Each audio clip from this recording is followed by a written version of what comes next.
Good morning.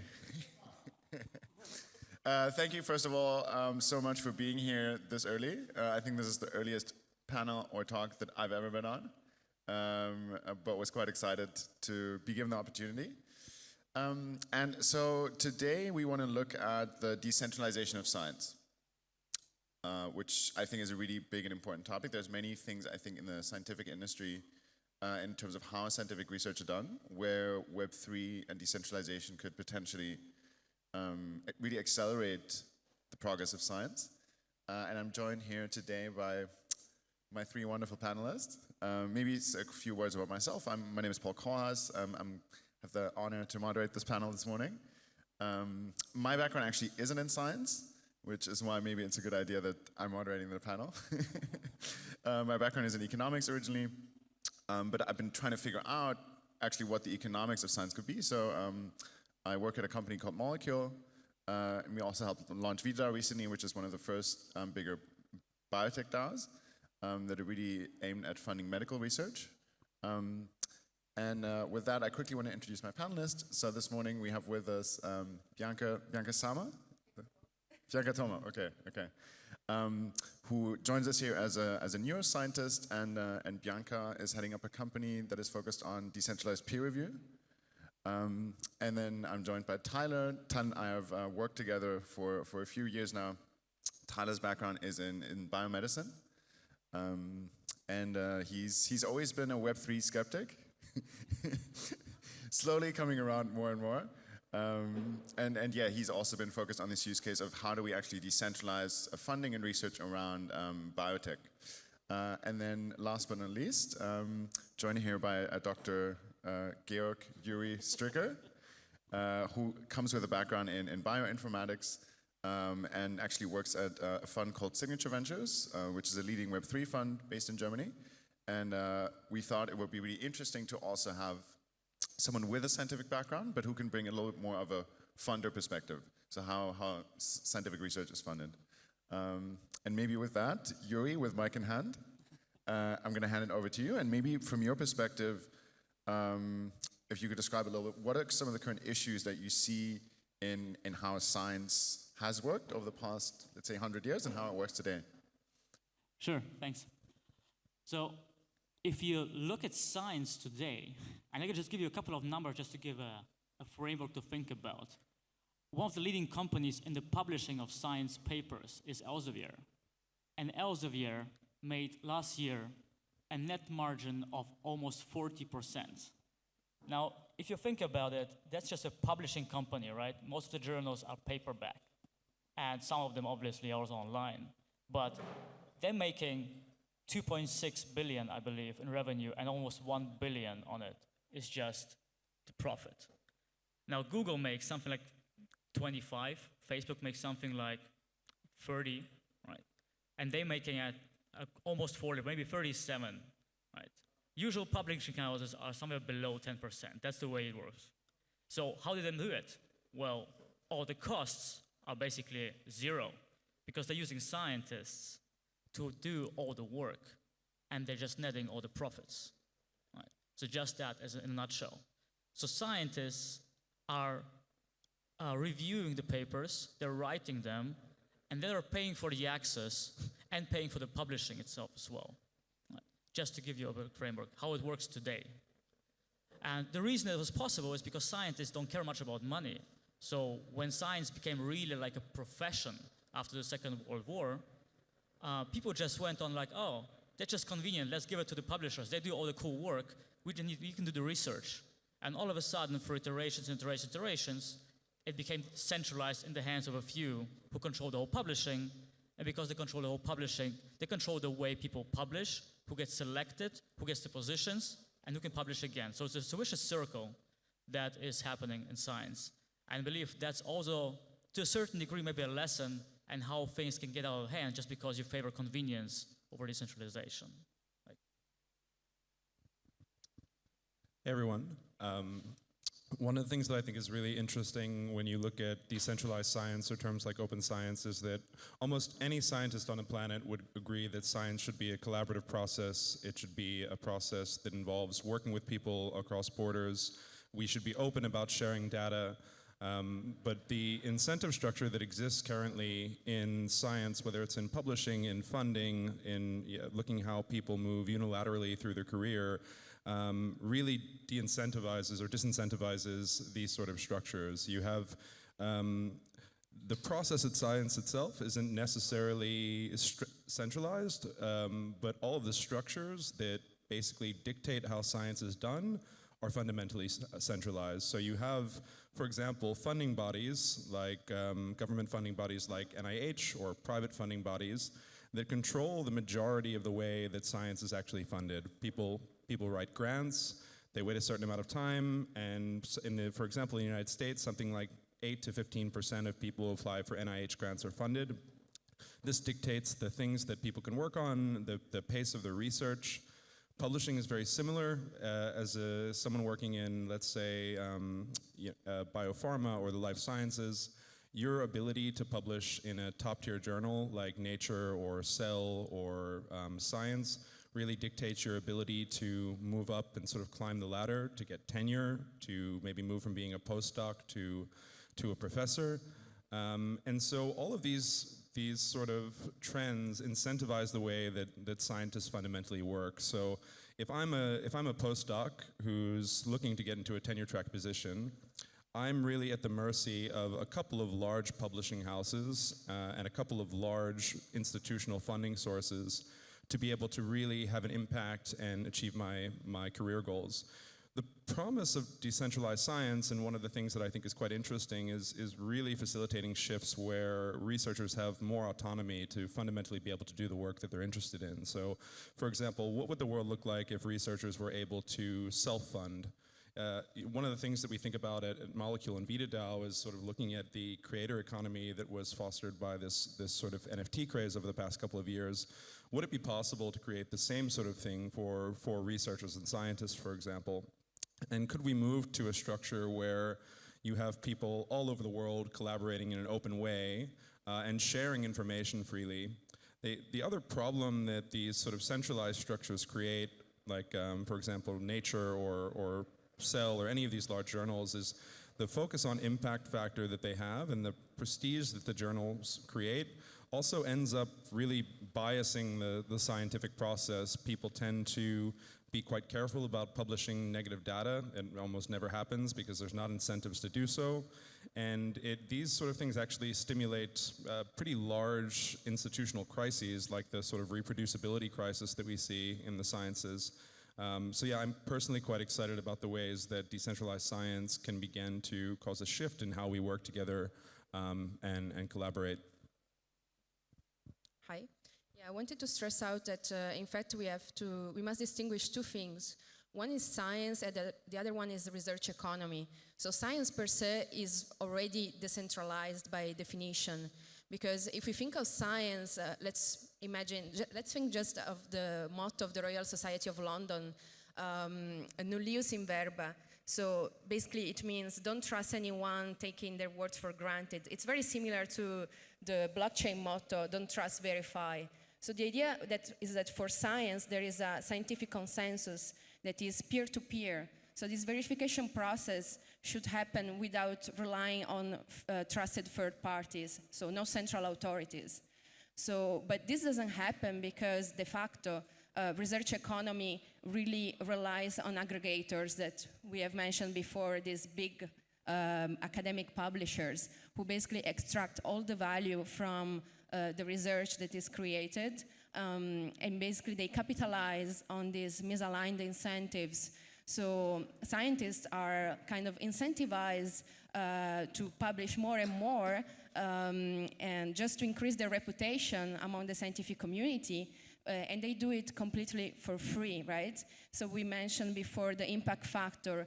The impact factor is centralized by journals, in the sense that the more important a journal is, the higher the reputation of the scientists who publish there will be. And actually, we see, especially for the peer review process, that is kind of like this consensus algorithm, like in the blockchain, but for science specifically, that we don't really need journals, we don't really need the mediators of editors and academic publishers.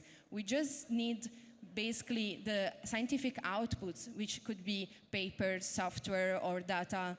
And actually, the scientific community itself already does the job of reviewing and approving the science. So we could have the centralized platform like the one that I've been co-developing, AnsReview, in which scientists can gather together and put their preprints, and then other scientists are incentivized to review them in a sort of token economics system, because actually all the economic value that usually goes directly to the scientific, to the academic publishers could be redistributed back to the value creators.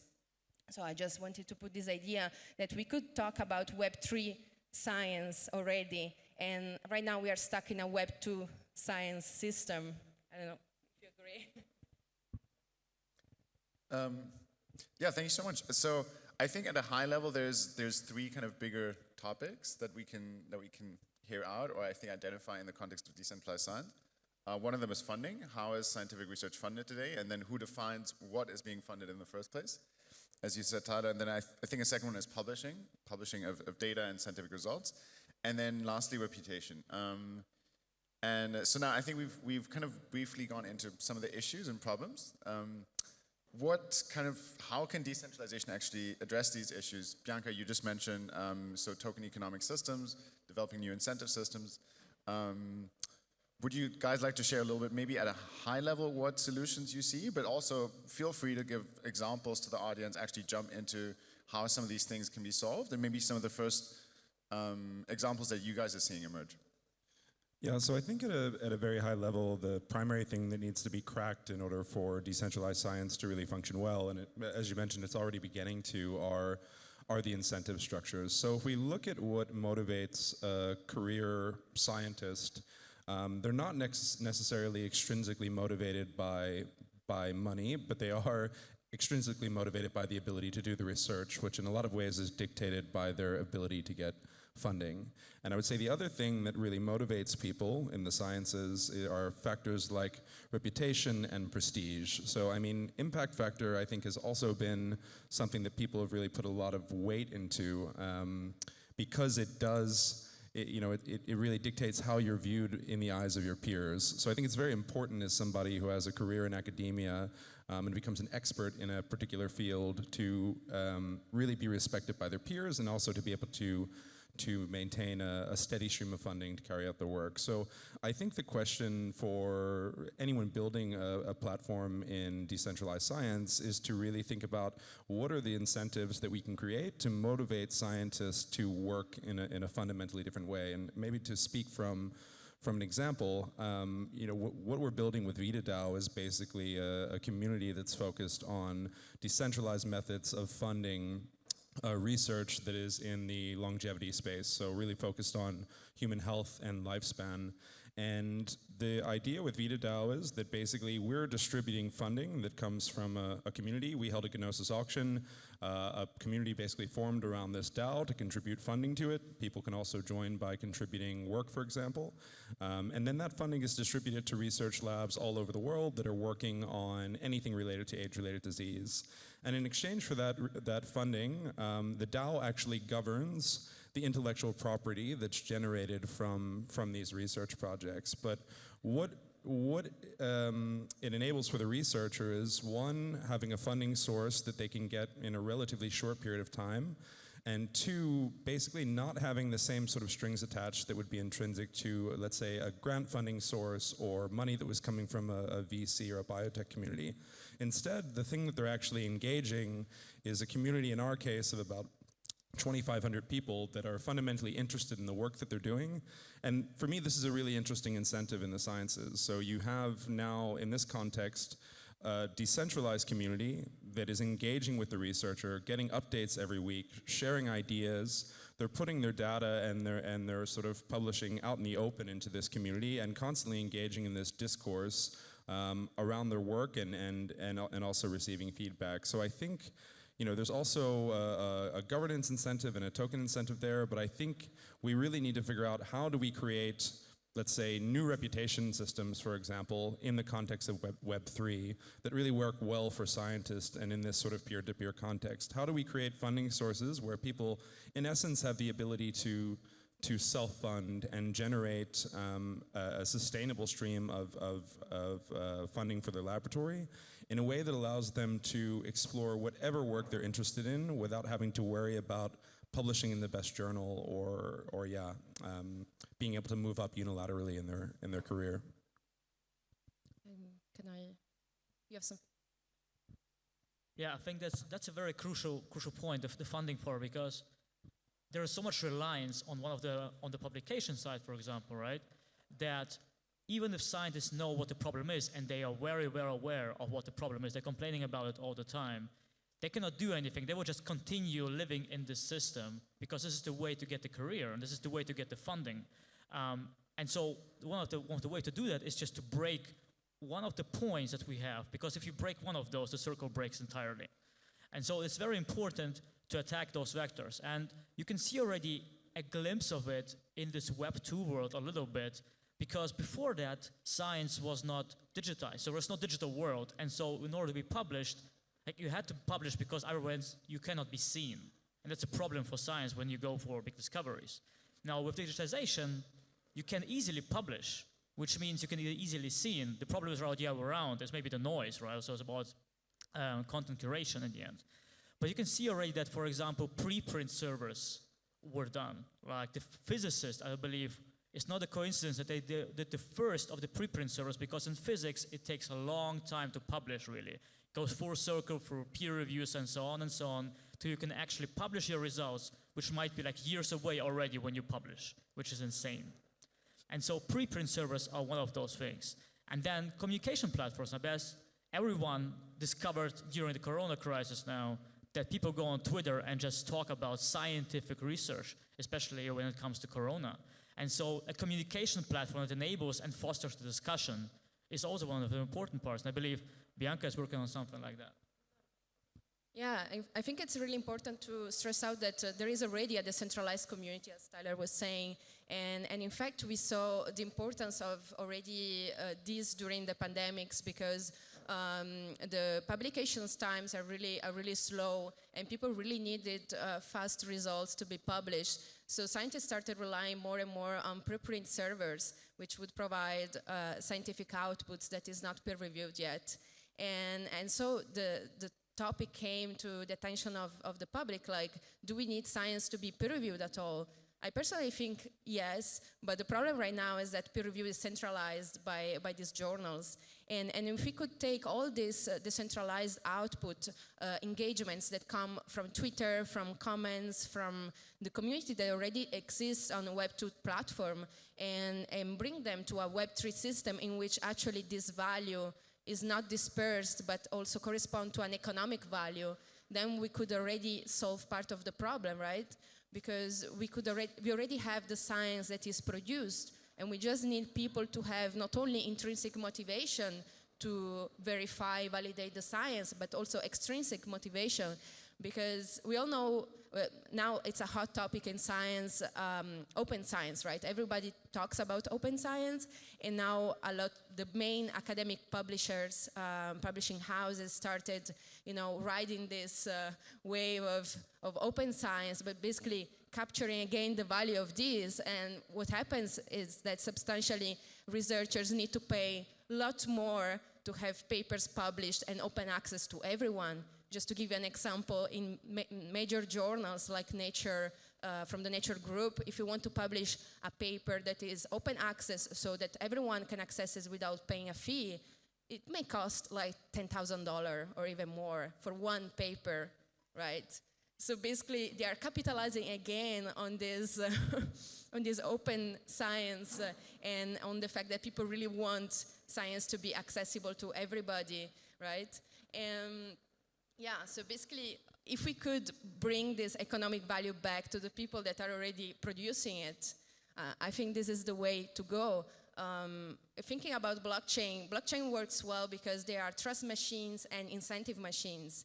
And we kind of already have this in science already, right? Because the trust comes with the verification process, and incentives comes from the fact that you're gonna increase your reputation on the system, in the platform, and so we just need to adjust around this.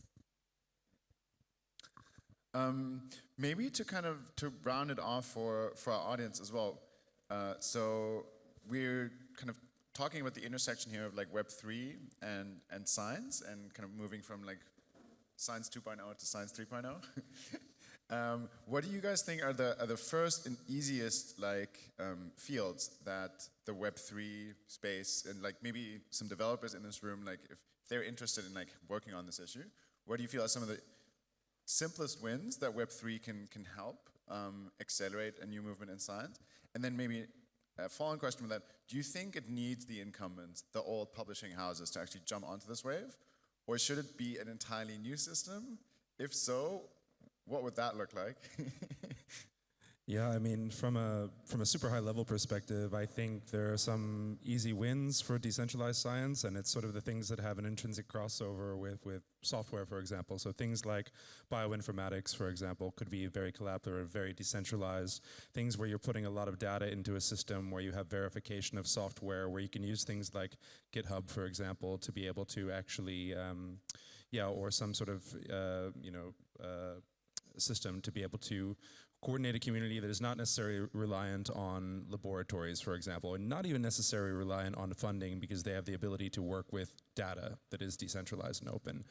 To your second question, wait, could you repeat the second part one more time? Is it? Oh, whether you feel we need incumbents. Yeah, so I mean, I think I dream of a world where there are, I've been thinking a lot lately about biotech DAOs and DAOs that are really focused on funding research and facilitating research. And initially, it's a system that is fully reliant on the incumbents. Academics work in a laboratory, and we need to be able to engage with those laboratories. But in the same way that the Daoist and other communities here are setting up sort of decentralized hubs in Lisbon for people who work in the crypto space to come together, I think we could imagine a world where decentralized laboratories are being set up.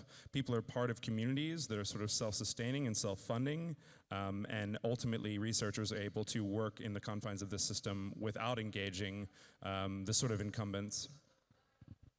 Yeah, I think self-sustaining is the key point, like the problem of sustainability, because we need open science, but we also need an economy around it, right? Otherwise, we will always rely on central authorities in order to have funding, in order to have ways of redistributing the science, and maybe we'll leave it to. Yeah, I think software is a really interesting point, because there is a second basic revolution happening to a certain degree that scientists maybe were aware. I mean, I'm biased here because I'm a bioinformatician, but in the natural sciences, usually you just go to your lab and you do your thing, and then you come out with a bunch of results, and then you go give it to IT. And the IT are like software guys, and they analyze it. Now, this is changing slowly because software becoming more and more important, and that's why you have bioinformatics, as you have all the chemical informatics and so on and so on. So in natural science, the software becomes bigger and bigger. And in software, naturally, as you see on the internet, as you can see on GitHub, on Stack Overflow, collaboration is way more natural somehow. People just come together and just build things. And so there's also a mindset change that needs to happen in science as well, generally, that they don't treat software as like the IT people anymore, but these are the guys who are actually providing new methods and new ways to discover things. And that's, you can see clearly mostly in the biotech sector as well. Thank you so much. Depends if we still have time for a question. I'm going to ask the organizers, but otherwise, yeah, there's a question here in the back.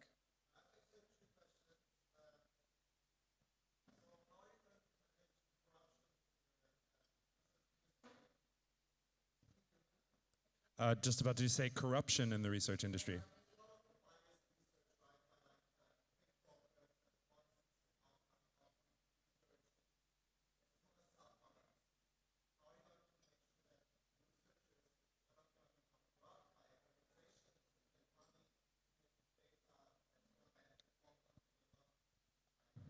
Yeah, absolutely. I mean, so I would say that, as you mentioned, is already a problem currently, right? So there's always going to be some number of bad actors in a system. There's always going to be some level of intrinsic corruption. But I think the way that we can avoid that, I mean, in the real world right now, there's things like Retraction Watch. There's watchdog groups that talk about, you know, you have like declaring conflicts of interest on a paper.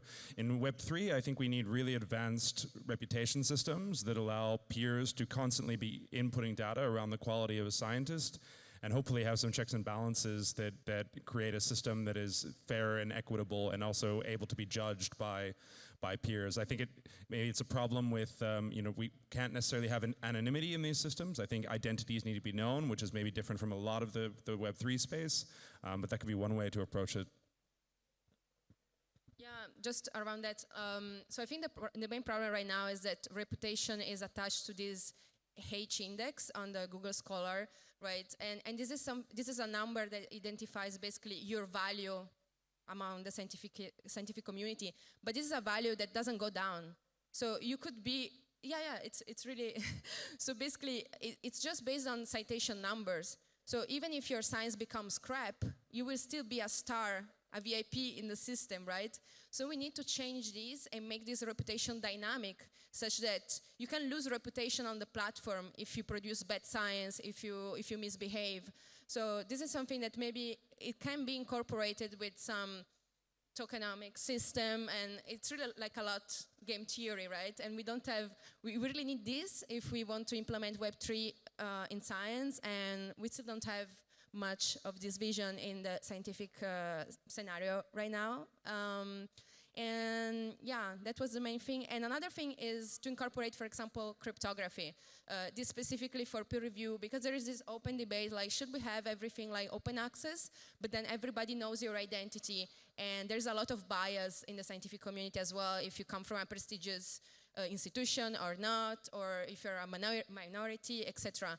So if you have a system where you can keep accountability, like in a version control system, like using IPFS, for example, but at the same time, your identity is protected. So what matters is just the content that you are producing.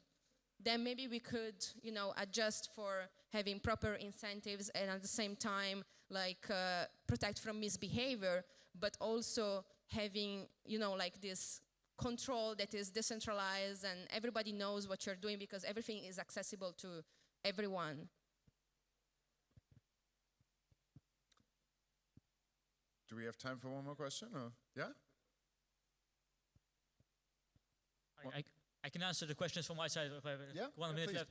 So one of the underlying fundamentals that's necessary here is what the community and Web3 is already doing, like open source, right? You have to really be strict about open source, publish the code, which means in science, publish the experiment. It might be the process how you get there, it might be the code, right? But publish it, because if it's published, everybody can verify, and you can replicate it, and you can address it if it doesn't replicate.